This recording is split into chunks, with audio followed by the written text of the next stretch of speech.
ठीक है। मैंने क्या बताया था कि मेन एजेंडा क्या है इंटरव्यू का? बायोडेटा। और आपका बायोडेटा कौन सा है जो आपने उसको लिख के दिया? आप इतने मशहूर नहीं है, आपके नाम की कोई वेबसाइट नहीं बनी हुई कि वो आपकी वेबसाइट खोलेगा या गूगल पे आपका नाम लिखेगा तो वो गूगल आपका सारा बायोडेटा आपको बता देगा। पहले आपने जब ऑनलाइन रजिस्ट्रेशन की थी उसमें जो मालूमात लिख के दी थी, फिर आईसीएसबी के फॉर्म में मालूमात लिख के दी, फिर आपने बायोडाटा शीट में मालूमात लिख के दी, favourite personality, type of friends, not selected, do, why, what, incidents, merits, demerits, OPI, SRT, mechanical, ऐसे ये सारा था जो हमने डिटेल में दिन पहले डिस्कस किया था। बस वही उसके पास पड़ा हुआ। आपके नंबर कितने हैं एफए में, मैट्रिक में, या और कोई बात ऐसी, ठीक है। इंटरव्यू में जेंटलमैन दो किस्म के सवाल होते हैं। एक वो जो वो पूछता है,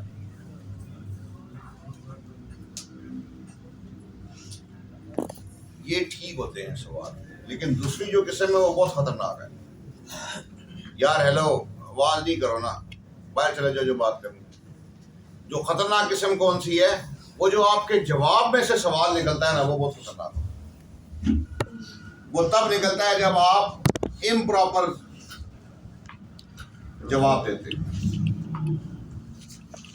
अब वो कहते हैं कि अब आके बैठ गए हैं ना, तो वो शायर कहता था कि हमा तन गोश रहूं। हमने कभी जवानी में 12वीं में 10वीं में ये नज़म पढ़ी थी, नज़म पता नहीं कौन सी थी, लेकिन वो हमारे टीचर ने हमें कहा था कि हमा तन गोश का मतलब होता है कि आपकी पूरी बॉडी ही कान बनी है। ये बहुत अजीब बात है कि आप अगले को बोलेंगे sir kindly repeat the question. हाँ, ये जरूर हो सकता है कि interview will be conducted in English and through your expression you cannot ask from him, sir, do it in Urdu. Never, ever. The basic aim of the language is to conversate, to convey your message. Grammar is irrelevant. You need to be in a continuous form. While speaking English, if you forget some word and you don't know the English of that word, narrate that word in Urdu, but continue your talk with eye contact. But when he is asking, then you must be in the listening mode. Don't try to start thinking how you will going to answer. Why? When he is asking, when he is talking, you listen. You may get some questions that you have already heard here through the experience of recommended students. Still, you listen to him. You listen to him carefully. Hamatan Ghosh. Whatsoever he asks, answer. And the formula is simple. Whatsoever you had written, say that. And whatsoever you had already written, online registration, ISB form, biodata sheet, you must not ritualize that. And if you have done that, and if he asks, yes, have you ritualized your merits and demerits, say yes, sir. Never tell a lie. The worst thing that can happen to you in the interview is that if you get confused. And even if you get, and if he asks, gentlemen, are you confused? Say, yes, sir, I am. Stop here. Don't give him the reason. You will give him the reason when he will ask. Concentrate on the question, what he is asking. Do you see blueprint movies? It's a question. Have you ever seen a blueprint movie? Another question. Do you have a girlfriend? Do you have now? Just say yes or no. When he asks why, then give him the answer. So many repeaters, when I had a meeting with them and when they told me about their previous appearance at ISSB, in the interview, this was the biggest mistake they did.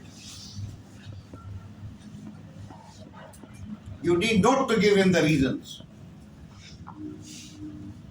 Can I never explain your friend, he does not need it, and your enemy, he will not believe it. When he asks you to explain, then interview is an investigation as conducted by the police. Go and ask some policemen. What is the base of the investigation? They will say that if we question some criminal and if he give us the extra answers, there's something fishy. फिर problem हो जाएगी। और से सुने सवाल क्या कर रहा है। कहते हैं you must be convincing and sincere in your reasonings. You must be convincing and sincere in your reasonings. जब आप convincing है फिर इशू कोई नहीं। Then there is no problem. और इसमें ये कभी मत सोचें अगला क्या सोचेगा। सबसे बड़ी बेवकूफी जो आप लोग यहाँ पे बैठ के करते हैं for the interview, previous experiences पकड़े, एसआरटी पकड़े और खुद बैठ के सोच रहे हैं अगर वो ये पूछेगा तो मैं ये जवाब दूंगा, जब मैं ये जवाब दूंगा तो वो ये सवाल करेगा, तो फिर इतना लंबा ना सोचा करें, इतना लंबा मत सोचा करें।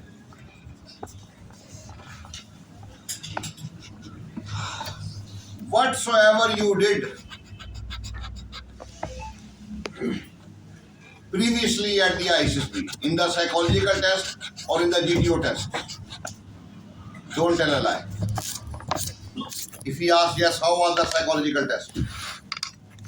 And if you have not completed, ask him, sir, not good. Not good.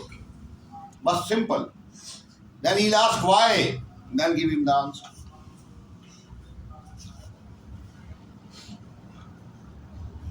यही डिप्टी है जिसने आपकी पहले ग्रुप डिस्कशन करवाई। उस ग्रुप डिस्कशन में उसने आपकी औकात देख ली। इसलिए मैं कहता हूँ कि जो सबसे आला टेस्ट है वो ग्रुप डिस्कशन। उसमें अगर आप अच्छा परफॉर्म करेंगे तो डिप्टी राम पहले से हुआ होगा, लेकिन अगर उसमें आप नहीं परफॉर्म करिए, ये देखें, आई डोंट नो, पता नहीं ये बात सच है कि नहीं। मैं तो वैसे मैंने भी सुना है, मैंने कभी गिनी नहीं, आप गिन लें शायद।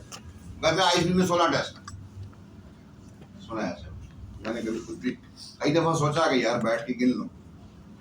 16 टेस्ट, ये 16 टेस्ट जो है ना, ये 16 बैटल्स है। आईएसबी वॉर है। वॉर एक महाज पे नहीं हो रही होती, सारे महाज मिल के जंग बनाते। 16 टेस्ट, 16 बैटल्स। एक बैटल हार गए डज नॉट मीन कि जंग हार गई। बैटल एक सर्टेन महाज पे हो रही होती है, 16 महाज खुले हुए, इसलिए परेशान ना हुआ। लेकिन उसके साथ लेमैन बन के रहे। जैसे आपको मैंने बताया कि ग्रुप प्लानिंग ना भी तो खैर है, ये मेरी आपकी बात है, उसको नहीं बताया। मैंने कहा मैकेनिकल आधा भी हो जाए तो कुछ नहीं होता, खैर है, ये मेरी आपकी बात है, उसको नहीं बताया।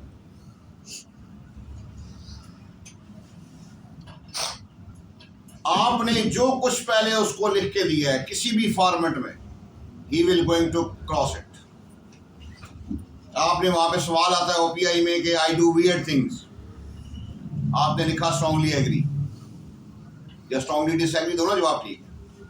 अगर आपने लिखा agree, strongly agree, mostly agree, वो कौन सी की थी, क्या किया था ऐसा जिसको तुम वियर्ड कह रहे हो? बयान कर दें उसको, अगर है तो फिर तो इश्यू कोई।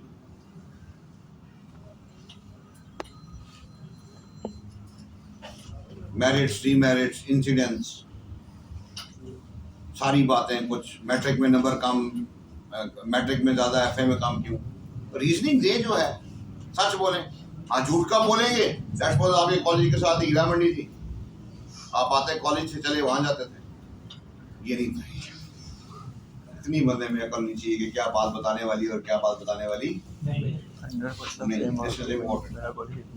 ठीक है कहीं वक्त बहुत मैटर करता है, इस वक्त पे आप क्या बात कर रहे हैं, ठीक है कि नहीं। इसलिए वो आपने फिल्मों में देखा होगा, बीवियां अपने बंदों से जो कोई बात बनवाती हैं तो वो मेक श्योर करती हैं कि बंदे का मूड अच्छा हो, खाना अच्छा पकाओ। फिर वो कहती हैं कि फलां ये काम नहीं कर लेता, और अगर मूड पैड़ा हो तो फिर वो, लेकिन जो कोई बेवकूफ़ बीवियाँ होती हैं वो कह देती हैं, तो वो अगर उसने करना भी हो तो वो गुस्से के मारे फिर उसको नहीं करती।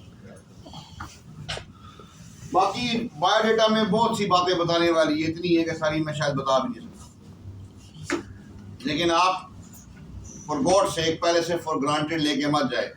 अब हो सकता है कि वो मेरे यूट्यूब के चैनल के ऊपर पता नहीं कितने लड़कों के रिकमेंडेड के एक्सपीरियंस पड़े हुए हैं, अभी कुछ मेरे पास पड़े भी हुए हैं, मैं तो सब डाल दूँ। हर चीज़ समझदार आदमी ने कहा कि स्लो स्लो करके डाला करें, ठीक है कि कल पहले व्यूज ही कम हो गए, स्लो स्लो करके चलो यार। अच्छा जी, तो ये आप इन चक्करों में ना पड़े, बल्कि मैं तो कहता हूँ दुआ करके जाया करें कि यार ये जो हमारे पास पहले से SRTयाँ पड़ी हुई हैं कि जो कुछ पड़ा हुआ है, ठीक है कि नहीं, वो ये नहीं आए तो अच्छा, क्योंकि एक नई चीज़ होगी तो वो उसका मज़ा आएगा अपना एक करने, वैसे आएंगी यही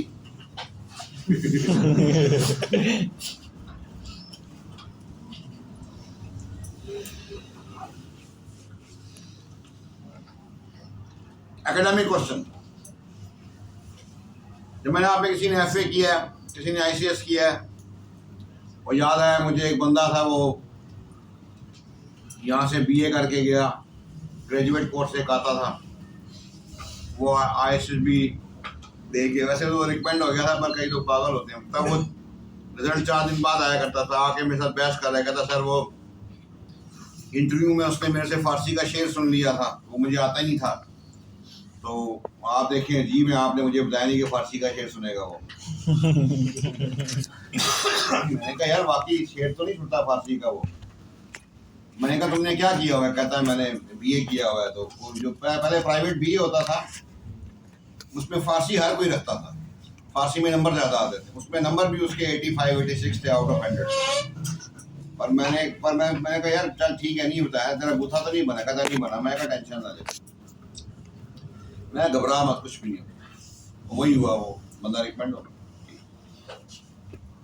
अब किसी ने FSC की है, किसी ने ICOM किया है, किसी ने DCOM किया है, जिसका जो सब्जेक्ट है, लेकिन क्योंकि हमारे पास ज़्यादातर लड़के FSC वाले आते हैं, उन्हीं का एक्सपीरियंस होता है, वही हमें आके बताते हैं सर फलां सवाल आए थे, तो वो जो तमाम जो चीज़ें हैं वो कुछ थोड़ी बहुत मुझे ज़बानी याद है, मैं बता देता हूँ, बाकी मैं आज ग्रुप में सेंड कर दूँगा, उसमें सारी डिटेल लिखी होगी, जो मुझे ज़बानी याद है मैं बता देता हूँ। डिफाइन फ्रिक्शन लिखने की ज़रूरत नहीं है, इफेक्ट ऑफ पता नहीं temperature and pressure on friction, कुछ ऐसा होता होगा शायद। जितने भी लॉ हैं, Ohm's law, Charles law, Boyle's law, Coulomb's law, Hooke's law, pascal law, plus जितने भी लॉ हैं जो मैं भूल भी गया हूँ, ज़्यादा जोर उनका हमेशा फिजिक्स पे होता है, ठीक है। Diffraction, polarisation, Doppler effect, Archimedes principle, vernier calliper, screw gauge, least count, ठीक है क्या नहीं। उसके अलावा Newton first law, second law, third law of thermodynamics 1 2 3, वो न्यूटन की 3 वो रेक्टिलिनियर मोशन की इक्वेशंस, वो VF = VA + AT, पहली दूसरी तीसरी, न्यूटन का लॉ ऑफ ग्रेविटेशन, फिर आइंस्टाइन का थ्योरी ऑफ रिलेटिविटी और उसका वो जो mathematical formula MC square, M क्या, C क्या और C की स्पीड ऑफ लाइट का वैल्यू, ठीक है। उसके अलावा यूनिट्स पूछ लेता है, केमिस्ट्री का एक सवाल बहुत आता है, एक्वा रेजिया और एक्वा रेजिया में दो एसिड होते हैं। उन एसिड, वो एसिड्स कौन से हैं और उनका असल में आपस में तनासुब क्या है, परसेंटेज। फिर acetic acid, sulphuric acid, nitric acid और भी केड़ा कोई एसिड, बफर सॉल्यूशन उसका फार्मूला CH4 भी आता है। क्या CH4? मीथेन गैस, दूसरी गैस जिसको आप कहते हैं। ठीक है, भूल गया। फिजन फ्यूजन दोनों में फर्क, सेंट्रीपिटल फोर्स, सेंट्रीफ्यूगल फोर्स, दोनों में फर्क, ठीक है कि नहीं। और नहीं पता बायो किसने पढ़ी है? बायो, जीन्स, वो तो मुझे पता है। क्रोमोसोम्स, XYZ, लड़का कब पैदा हुआ, लड़की कब पैदा हुई।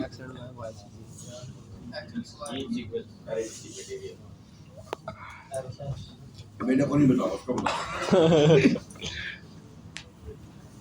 मुझे जिंदगी में सबसे बुरा एक ही सब्जेक्ट लगता है, बायो। जबकि मैट्रिक में मैंने बायो पढ़ी थी, कंपलसरी थी। अच्छा, उसमें मैं जिसको बताता था कि यार मुझे बहुत पता है, नंबर कितने आए, मैंने कहा 100 में से 88। 88 अच्छे नंबर। मैं कहा यार कहाँ अच्छे नंबर है मेरे, फिजिक्स में 97 थे, केमिस्ट्री में 98 थे 100 में से, मैट्रिक। उसकी निस्बत 88 तो कम ही हो गया ना। फिर जब फर्स्ट ईयर में आए, अल्लाह का शुक्र अदा किया, जान छूटी, प्री इंजीनियरिंग जान छूटी, सुन के तुम फेल हो जाओगे। जी बायो फीमेल से पढ़ी थी ना? नहीं, मिलिट्री कॉलेज में कहा फीमेल आ, मैंने कहा चैन उतारो। यार ये देखें, मैं आपको बताता हूँ एक बड़े मजे की बात और बड़ी अजीबोगरीब बात है। अगर आप ऑर्डर मानने की आदी नहीं है ना, तो आपके चेहरे का जो एक्सप्रेशन है वो उस पर एक जरदारियत आई होती है। जरदारी कैडेट कॉलेज पिटारो का पढ़ा हुआ था। कैडेट कॉलेज पिटारो नेवी के लिए ऐसी है जैसे आर्मी के लिए मिलिट्री कॉलेज जेलम है। फिर भी वो नहीं गया नेवी में, आल्दो कि वो कॉलेज के दौरान ही विड्रॉ हो गया था। लेकिन हमारे साथ भी कई लड़के ऐसे हैं जो एकेडमिक ग्राउंड पे मिलिट्री कॉलेज जेल में रहते हुए विड्रॉ हुए, लेकिन बाद में फिर भी वो फौज में आ गए, क्योंकि कुछ अर्सा उन्होंने मिलिट्री कॉलेज जेल में लगाया था, उनके अंदर कोई ना कोई जरासीम मौजूद थे, तो वो बाद में, लेकिन ये नहीं आया।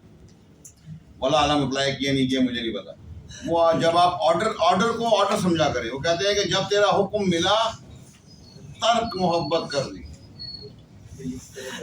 सबसे मुश्किल काम होता है मोहब्बत को छोड़ना, लेकिन जब ऑर्डर आ गया, और यही ISIS-B का फलसफा है, उनकी बात को गौर से सुनना, समझना और उस पर अमल करना, जिसको अंग्रेजी में कहते हैं ऑर्डर। ऑर्डर जब आ गया तो बस फिर कहानी खत्म। और भैया कल का लेक्चर बड़ा कमाल होने वाला है, बुला लो, और भी जो बंदे हैं तुम्हारे जानने वाले, कोई ऐसे हैं जो तैयारी नहीं कर रहे, उनको वैसे ही ले आओ, कल कमाल होगा बड़ा। ये फिजाने नजर था या कि मकतब की करामत थी, खाए किसने इस्माइल को आदाब फर्जंद। ऑर्डर ऑर्डर ऑर्डर, फौज नाम ही ऑर्डर का है। उसको हमने शेर में से अपने मतलब की अगली बात बड़ी खराब है, छोड़ो। वैसे मैं नहीं भूला नहीं हूँ, मैं बता देता हूँ। जब तेरा हुक्म मिला तर्क मोहब्बत कर दी, पर इस पे दिल वो धड़का के क़यामत कर दी। ऐसी बात हमने अपना मतलब निकालना है। शेर नहीं भूलता होता मैं। शेर मैं आप कहें तो मैं आपको पूरा लेक्चर शेरों में सुना दूँ, बात भी कोई ना हो, शेर चलेंगे, हर बात पे एक शेर, इतना कोई जुल्म नहीं है। कल करूंगा भी यही, शेर तो रहेंगे। आप पोइट्री वगैरह मतलब बंद करो। अच्छा कहाँ तक पहुँचे थे? जलाल आएगा आप। ये तो शेर इंटरव्यू भी आए वापस। Academic question sir. उसके बाद नेक्स्ट है पाकिस्तान स्टडीज और जनरल नॉलेज, करंट अफेयर्स, इस्लामियात। इसमें मैं एक दायरा से खींच देता हूँ कि इसके अंदर रहेंगे, प्लस वो चीज़ें आपको मैं व्हाट्सएप कर दूंगा। इसका माखज़ अखज़ हम निकाल रहे हैं उधर से गाइडलाइन के पेज से। उसमें वो लिखता है कि at ICSB we are looking for the people who have the awareness of the world around them and interest in the military matters। ये एक पॉइंट अगला भी लिखा, इसको रोक लो।